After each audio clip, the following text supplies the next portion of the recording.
पण आता याच्या पलीकडे जाऊन आपण काही वेगळी रणनीती आम्हाला गेले काही दिवस फक्त शिवसेना नाही तर संपूर्ण देशभरामध्ये ईव्हीएम संदर्भात एक जनआंदोलन सुरू झालेलं आहे. सुप्रीम कोर्टच्या वकिलांनी आंदोलन सुरू केलंय. देशातल्या अनेक सामाजिक संस्थांनी आंदोलन सुरू केलंय. लोकांमध्ये एक जागरूकता निर्माण झालेली आहे. सॅम पित्रोदा ज्यांनी या देशामध्ये दूरसंचार क्रांती केली, टेलिकम्युनिकेशन त्या संदर्भात जी क्रांती केली, त्या सॅम पित्रोदानी सुद्धा स्पष्ट केलेलं आहे की ईव्हीएम निर्दोष नाही, ईव्हीएम मध्ये घोटाळा होऊ शकतो असं त्यांचंही आता खात्री पटलेली आहे. आणि विशेषतः मध्य प्रदेशचे निकाल ज्या पद्धतीनं लावण्यात आले, मी लागले म्हणत नाही, लावण्यात आले, ते पाहता या देशामध्ये लोकशाही पद्धती जी आपली आहे, मतदान प्रक्रिया ती निर्दोष नाही हे आता स्पष्ट झालेलं आहे. आजच मी सामनामध्ये त्या संदर्भात सविस्तर पुराव्यासह लिहिलं की ईव्हीएमचा घोटाळा कसा होतो आणि कसा केला जातो. आधी हे जे सरकार आहे मोदी शहांचं, त्यांच्या काही एजन्सीज आहेत, त्या एजन्सी आधी ओपिनियन पोल समोर आणतात, ओपिनियन पोल आणतात आणि त्या ओपिनियन पोलच्या माध्यमातून वातावरण निर्माण करतात. एखाद्या राज्यात अमुक अमुक होईल, तमुक होईल, आणि त्यानुसार भारतीय जनता पक्षाचे 2 लोक एक आकडा जाहीर करतात. या वेळेला आम्ही मध्य प्रदेशमध्ये 160 जिंकू, या वेळेला महाराष्ट्रामध्ये आम्ही 200 जिंकू, या वेळेला देशामध्ये आम्ही 400 पार करू.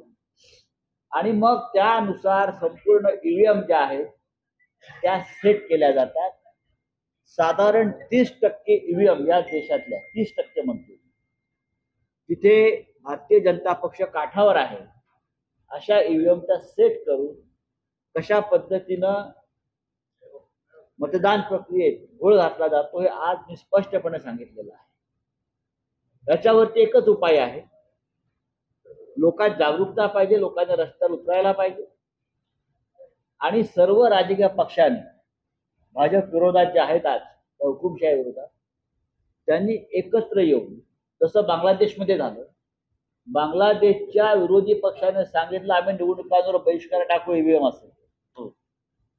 बांगलादेशमध्ये ईव्हीएम वरती बहिष्कार टाकण्याची घोषणा करतात, तिथे मतपत्रिकेवर निवडणुका घेण्याची वेळ शेख हसीना यांच्यावरती आली. भारतामध्ये सुद्धा आपण त्यानुसार काम करावं लागेल.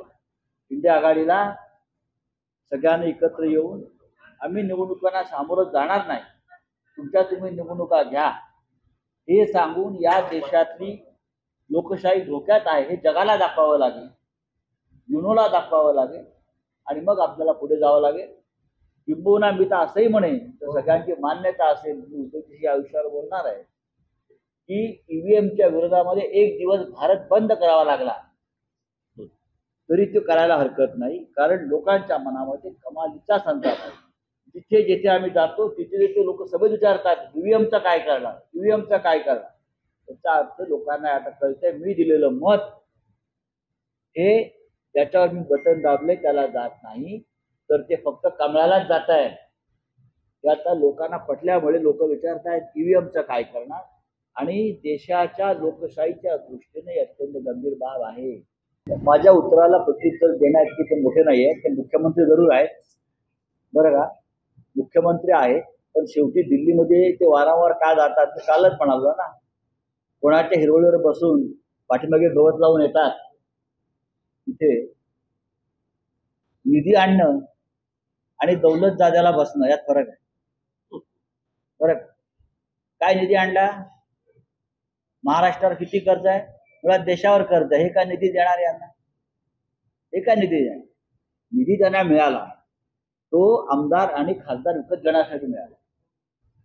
आमदारांचे 50 कोटी आणि खासदारांचे प्रत्येकी 100 कोटी हा निधी त्यांना दिल्लीतून नक्कीच मिळालेला आहे आणि ते मान्य करतो. तेव्हा या राज्याच्या घटनाबाह्य मुख्यमंत्र्यांनी निधी संदर्भात फार चर्चा करू नये, मग तुमचा निधी घोटाळा जो आहे तो आम्हाला उघडा करावा लागेल. मुंबई महानगरपालिकेची 90,000 कोटीची तिजोरी कोणी लुटली? त्याला निधी आणणं म्हणतात का? आपण ज्या ठेवी ठेवल्या होत्या मुंबई महानगरपालिकेमध्ये मुंबई सुरक्षित ठेवण्यासाठी 90,000 कोटी, बरोबर विनायकजी? 90,000 कोटीची तिजोरी ज्यांनी रिकामी केली, त्या मराठी माणसाची जो ठेवा होता, ते म्हणतात आम्ही दिल्लीतून निधी आणला. या महाराष्ट्राची लूट चालू आहे. महाराष्ट्राचा प्रत्येक उद्योग बाहेर जातो आहे. हे काय महाराष्ट्राच्या विकासाच्या गोष्टी आहेत का? कसला निधी आणताय तुम्ही? याच्या संदर्भात हिंदुहृदय सम्राट शिवसेना प्रमुख बाळासाहेब ठाकरे यांनी वारंवार एक भूमिका मांडली होती आणि इलेक्शन कमिशनलाही त्यांनी सांगितलं होतं की निवडणुकीच्या आधी 3 महिने पंतप्रधान आणि केंद्रीय मंत्र्यांना कोणत्याही शासकीय कार्यक्रमांना जाण्यापासून बंदी केली पाहिजे आणि प्रचार करण्यापासून बंदी केली पाहिजे. हे प्रधानमंत्री म्हणून जातात, शासकीय खर्चानं घोषणा करतात, हा जनतेचा पैसा आहे, नाहीतर त्यांचा सगळा खर्च त्यांच्या पक्षावर टाक.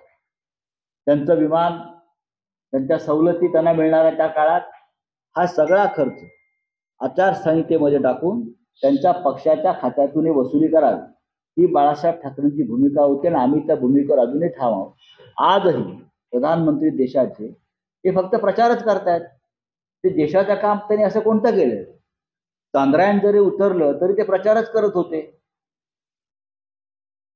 गेले 10 वर्ष त्यांनी शपथ घेतल्यापासून त्यांनी फक्त प्रचारच केलेला आहे पक्षाचा, स्वतःचा. देशासाठी काय केला प्रश्नच आहे ना. घोषणा, आश्वासन आणि प्रचार ही त्यांची त्रिसूत्री आहे. की आपण निवडणुकीवर बहिष्कार टाकायचा विचार करता आहात का या आघाडीमध्ये? दिल्लीच्या बैठकीमध्ये अलीकडच्या त्या संदर्भातला एक ठराव सुद्धा मंजूर झाला एकमतानं ईव्हीएमच्या या सगळ्या संशयास्पद प्रक्रियेबाबत. आता त्या संदर्भात कोणती पावलं उचलायची हे आम्ही लवकरच ठरवू. पण ईव्हीएम त्या संदर्भात त्या देशामध्ये, संपूर्ण देशामध्ये संशयाचं वातावरण आहे. फक्त भारतीय जनता पक्ष ढोल वाजवतोय, बाकी सन्नाट आहे. ते स्वतःपासून बोलतात सर्व पक्षामध्ये. विधानसभेचे अध्यक्ष राहुल नार्वेकर अचानक आजारी पडले, हा सुद्धा भूकंप आहे. आज निकालाचा दिवस आहे उद्या, बरोबर ना? 10 तारीख हा निकालाचा दिवस होता आणि ते आजारी पडले, ही भूकंपाची सुरुवात आहे. एबीपी माझा, उघडा डोळे बघा नीट.